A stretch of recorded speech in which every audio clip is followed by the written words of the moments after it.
I watched this a lot of times, the warriors. So they use that word warriors, and I mean in the European sense, we're using European language.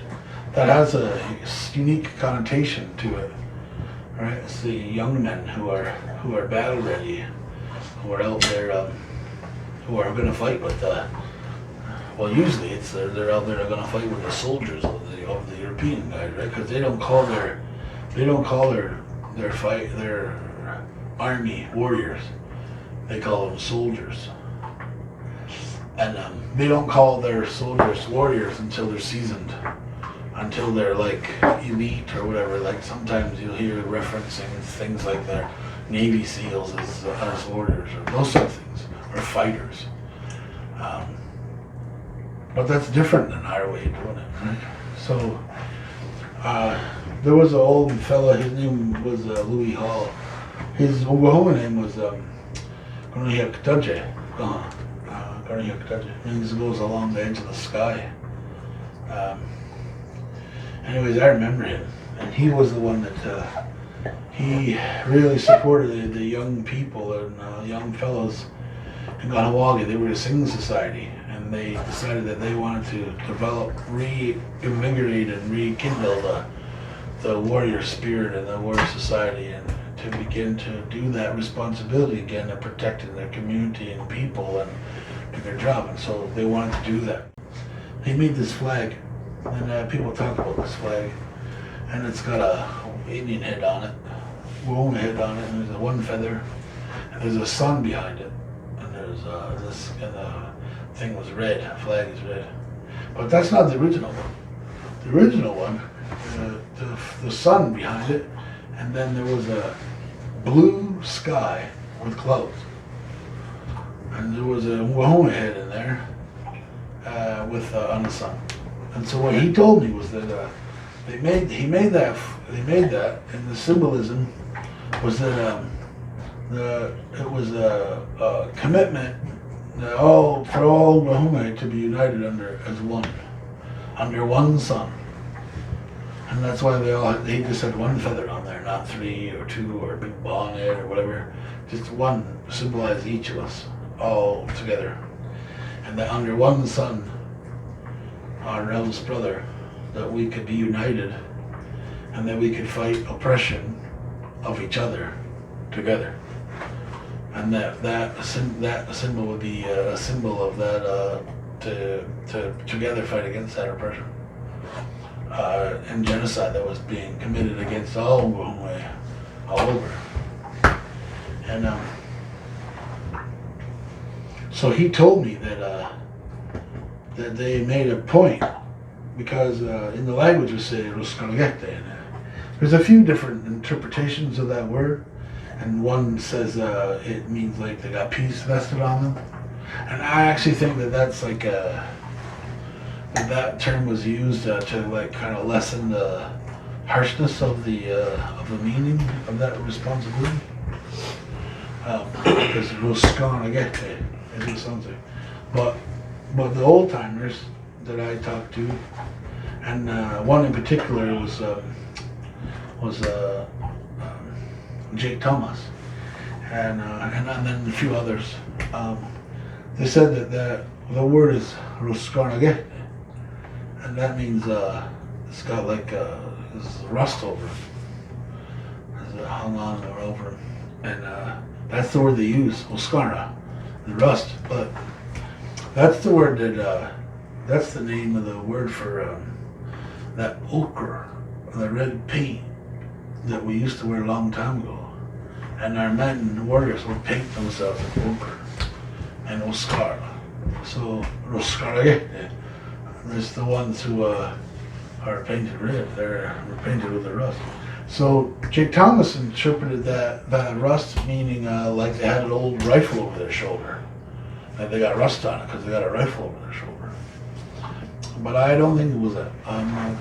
The more I understand about all over, and lots of historical reference about us, our people, our young men and warriors. They wore ochre. They wore red paint on them. And it makes sense that you would call that Rotiskenrakehete. They're the ones that got that painted. They're in paint. It's clear who they are. And so in our teachings and in our longhouse, all of the men, all of them, the women, are Rotiskenrakehete.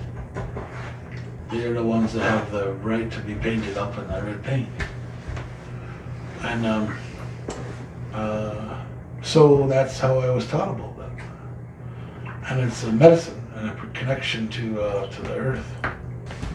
So Louis Hall told me that they purposely chose to use the word warrior and warrior society because it was psychological warfare, a tactic to use against the Canadian police, the RCMP and the SQ. Because they wouldn't be afraid of the ones who could cover themselves in red paint, or the ones who were vested, peace hung over them, the peacekeepers. They wouldn't find that psychologically impactful and make them afraid. And they wanted to use psychological warfare against the police because they were their enemy. And if they could make them afraid of them, they'd be less inclined to try to attack them. So that word warrior society and warrior was used because it very closely explains a portion of the responsibility that men have, right? Because they got to protect. So any kind of any invading force, it's the man who's got a responsibility to defend against it, right? They got to really paint it up and go and do it. And so that's part of that job. Is what a warrior does, what that means in English, right? You got to be a fighter. You got to be willing. You got to put yourself out to do that. So Western culture doesn't have that. You get to sign up and decide whether you want to be a fighter or not. But our culture, none of the men have that choice. Only our women have that choice. Our women can choose to join the men and fight alongside them. They get that choice, but the men don't get that choice. You don't get to say, no, I want to stay home and cook. No, you don't get that. Man. It's not an option. Microgreens. Yeah, you don't get to do that. The only other one that gets to choose are the men who were made in Rihanna, the chiefs. You're supposed to select the Rihanna from the Rotiskenrakehete. So nowadays it got weird. They're like, well, you can't be a chief if you got blood on your hands. But I suspect that came from a time when they were trying to put one guy in and they didn't want the other guy in, and you know, the one guy had never been to battle and never fought, and the other guy had killed some people. So they said, well, you can't put him in because he's got blood on his hands, so we'll put him in. That's what I suspect, because and you're in a wartime and they're being attacked and everybody's got to go out and defend and fight and protect themselves. Later, when he's grown up, he's matured or whatever, it doesn't make any sense that we would say, well, we can't pick anybody who's seasoned, who's lived a little and did some things, because he killed somebody. That's foolishness. You're going to pick amongst the whole group of your men who's the best one for the job, not the guy who refused to go. That's definitely not the guy you're going to pick. So it's gotten a little bit funny. Like we lost a little bit of common sense. Well, I'm guessing what it was that that's what happened was that there was they want to pick one guy over the other guy, so someone got up and gave that as a reasoning, and then people accepted it because they didn't really want that guy there, right? So maybe it was a mistake on that to do that. Anyways, that's how I understood it. So the men have certain responsibilities and they have a council that they're ever burning. And that means that you can meet anytime. You can gather the men together and meet anytime. If something happens in the middle of the night, you can gather up with guys and go do something about it, right? You don't have to be like, well, we have to wait for the first new moon on this Friday or whatever, right? Like, you don't have to do that, you know? And you don't have to only meet at daytime or that sort of thing, because you have to be able to respond quickly. And but that means that there isn't any men that are exempt from being Rotiskenrakehete. except for those ones that are selected for special responsibilities.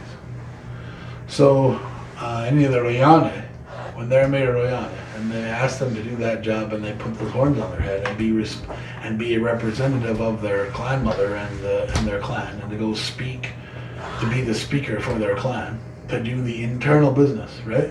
So remember I said it's like this, and the men speak. Their men are all out here, and they're dealing with that. So the internal business is all in here, run by the women, and they pick chiefs.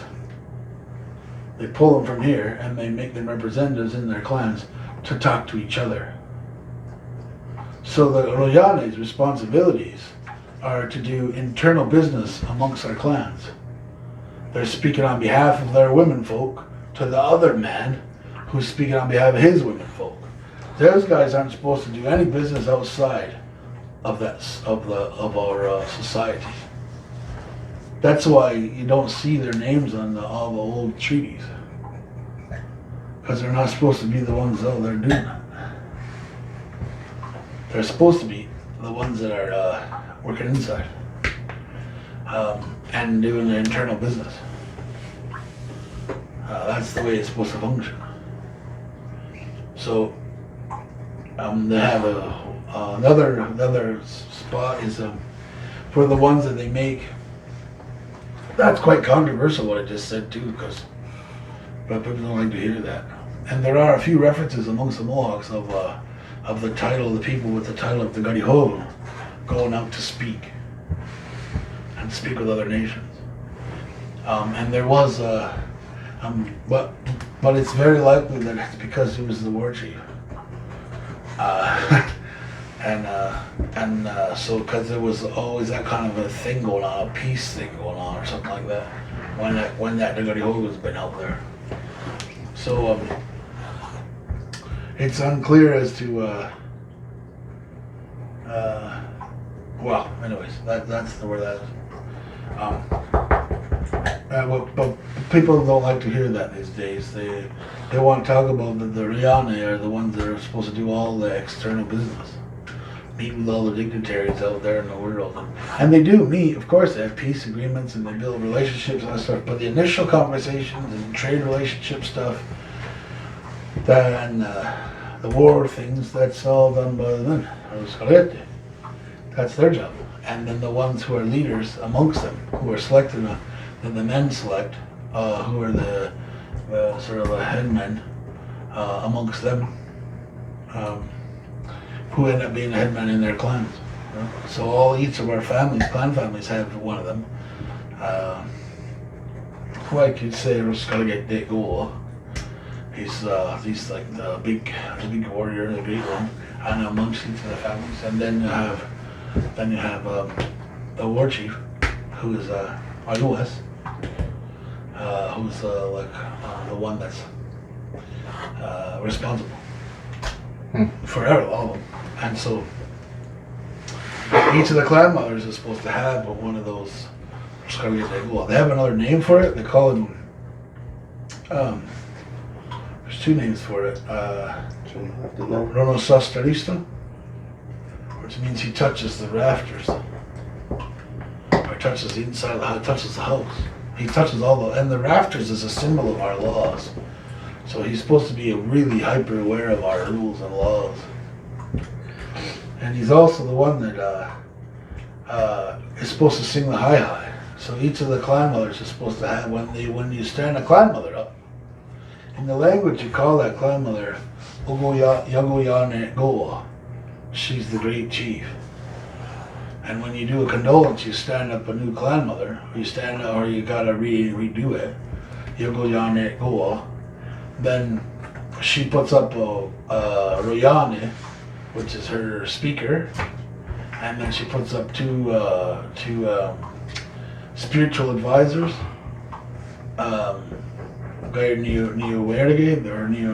There's two of them, a male and a female, and they're the ones that are supposed to make sure all the ceremonial stuff gets done. They're spiritual advisors for her and for Loriana. And then there's another one. She stands up, and they call him Runuha. He's the uncle, or they call him Rurundarum. He's like overseeing the log.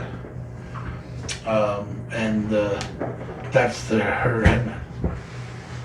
And he's her political advisor. He's also the one that's supposed to sing Hi when they install the chief. That's the ones who are supposed to sing it. So all of the clan members are all supposed to have one of these these uncles. And those are the guys that she goes to ask to do stuff. And then they also will assign what they call a runner. And that's somebody that the chief actually uses. And the clan will use him too, but generally it's the chief. And send him to go and deliver a message or go and ask for something or whatever. But the Runuha, the Rotiskenrakehete, that's different. That's not his job.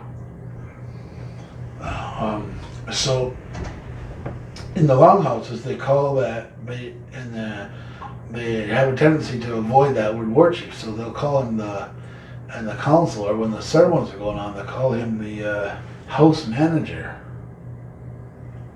But that's the war chief. He's making sure everything's running straight. And if there's a drunk shows up at the longhouse, he's the one that goes over and says, hey, get him out of here. And get a couple guys over there and round them up and get them gone. Or, there's a dispute that happens between two girls and they're fighting over somebody, or they go out there and tend to it, right? That's his job. That's what he's doing. Or if there's an issue in the council and somebody's talking out of turn, and they'll go talk to him and he'll get up and speak about it. And, okay, that's enough. You got to stop now. That's his job. And so they'll call the house manager, but it's because there's been lots of fear that work that Louis Holloman made to use the psychological warfare of the war chief and the warrior society. Terrified everybody, because the Canadian government, the Canadian media grabbed a hold of the warrior image and the warrior idea, and they made a monster. And they showed that picture of lasagna faced off with a soldier 100,000 times, right?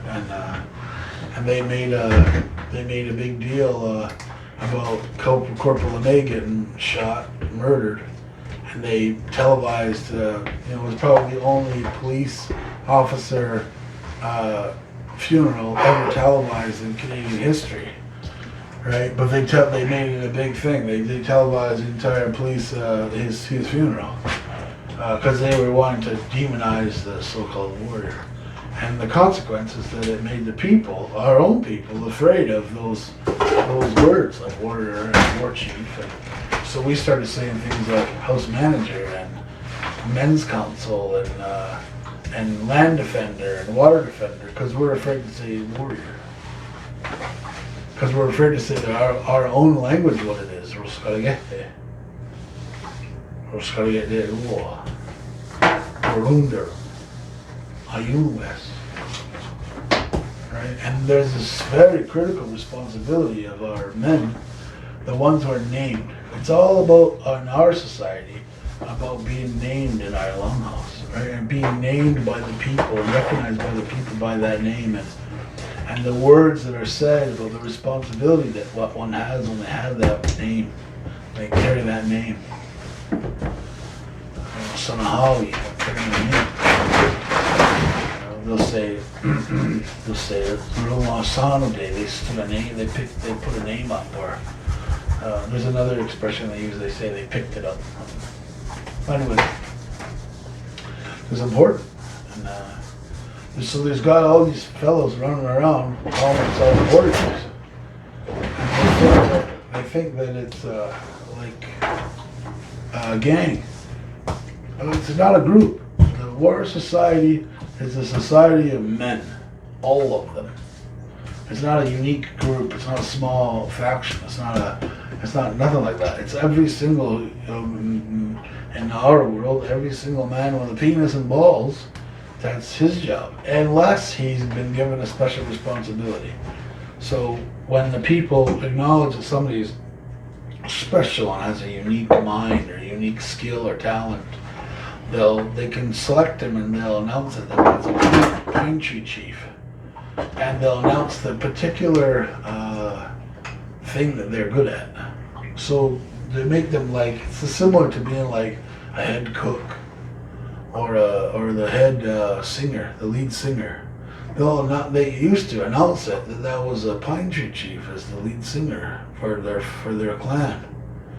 So all the other young people in that clan knew you would go talk to him or her as the lead singer to get the songs, to make sure you're singing it correctly, because they're the one that's supposed to know. That's the expert, and it's an acknowledgement by the people. It's similar to how the white people's version is. They got a PhD, so we got the same kind of system, and so the council might have 20 or 30 or 50 Pine Tree Chiefs, and they're all unique sort of things that they know about, and that's the one they would reach to, or they're supposed to reach to when they come up on an issue. Someone comes up and they're going to talk about water quality. Well, we're going to call on the Pine Tree Chief, who's the water scientist, right? All right, what do we know about this? You don't have some old timer don't know nothing about that trying to talk about it. It doesn't make any sense. So those people are exempt from Rotiskenrakehete responsibility because they have this special job in the community or amongst the people. But they can take that. They can request to go and fight if that comes to. But they're not responsible to jump up and go and deal with it right away. They gotta be acknowledged and allowed. You can ask, and then they can be approved. Yes, you can. It's different. It's different than just, oh, you gotta do it because shit's happening. So you gotta get up and go right now.